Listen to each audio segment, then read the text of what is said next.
Sekarang kita akan membahas tentang komponen-komponen elektronika. Di sini ada komponen pasif, kemudian nanti akan ada untuk komponen aktif. Komponen pasif itu adalah komponen elektronika yang dalam pengoperasiannya tidak memerlukan sumber tegangan atau sumber arus tersendiri. Jadi, jika teman-teman menghitung resistor tanpa dikonekkan ke power supply, kita tetap bisa mendapatkan nilai dari resistornya. Kemudian, contoh lain dari komponen pasif adalah kapasitor dan kemudian induktor. Jadi, semua komponen pasif kita bisa mendapatkan nilai dari komponen tersebut tanpa harus menghubungkannya ke power supply. Dan ciri khas dari komponen pasif juga tidak dapat melakukan penguatan dari baik arus maupun tegangan, seperti itu. Kemudian, komponen aktif ini komponen yang dia harus beroperasi, untuk pengoperasinya harus dihubungkan dengan sumber arus atau sumber tegangan. Baru komponen ini bisa kita lakukan pengukurannya. Dan komponen-komponen aktif ini memiliki sifat yang bisa menguatkan gitu. Jadi bisa mengubah nilai baik nilai arus maupun nilai tegangan. Sama dengan nanti sensor-sensor juga dia akan mempengaruhi nilai tegangan dan arus tergantung pada input yang didapatkan oleh sensor. Nanti kita akan membahas dioda, transistor di kajian kedua. Tentang resistor, kita akan berkenalan dengan resistor. Jadi resistor itu merupakan suatu komponen elektronika yang fungsinya untuk mengurangi arus. Jadi dia merupakan penghambat penghambat arus agar tidak terlalu besar yang mengalir.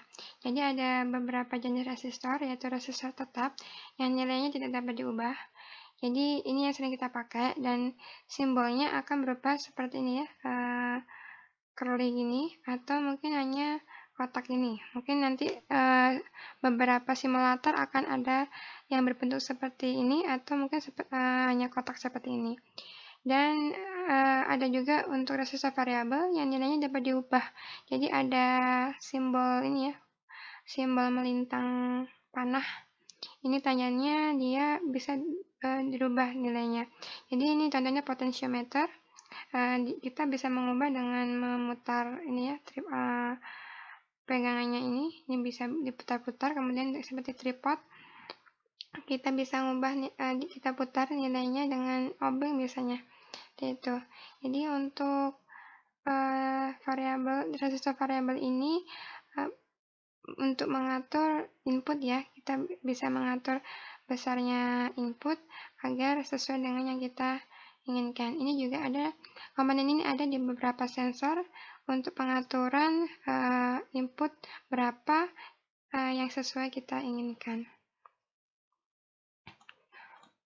Nah, berikutnya jenis resistor variabel yang lainnya selain yang sebelumnya tripod dan potensio. Kemudian ini adalah LDR, di mana nilainya bisa berubah saat dia terkena cahaya atau tidak terkena cahaya. Jadi simbolnya seperti ini, ada dua arah panah yang arah masuknya, artinya dia menerima cahaya gitu. Jadi antara terang dan gelap nilainya akan berubah. Kemudian ada namanya termistor. Ini untuk suhu. Jadi simbolnya panah tapi belok, seperti itu. Ini bisa digunakan sebagai sensor suhu. Kita lanjutkan dengan komponen pasif yang lainnya selain resistor, yaitu kapasitor dan induktor. Kita akan menjumpai berbagai macam bentuk kapasitor, baik yang polar maupun non-polar, baik itu bentuknya berupa tabung maupun yang dari keramik yang berkaki seperti ini.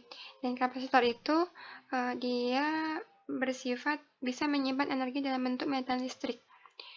Dan dalam satuannya kita menggunakan satuan farad. Berbeda dengan induktor, kalau induktor juga dapat menyimpan energi dalam bentuk medan magnet. Kalau tadi kapasitor menyimpan energi dalam bentuk medan listrik, untuk induktor menggunakan medan magnet. Dan satuannya adalah Henry. Induktor ini berupa lilitan-lilitan dari kawat ya, yang dimana kita bisa menggeserkan listrik, maka dia akan menghasilkan magnet itu.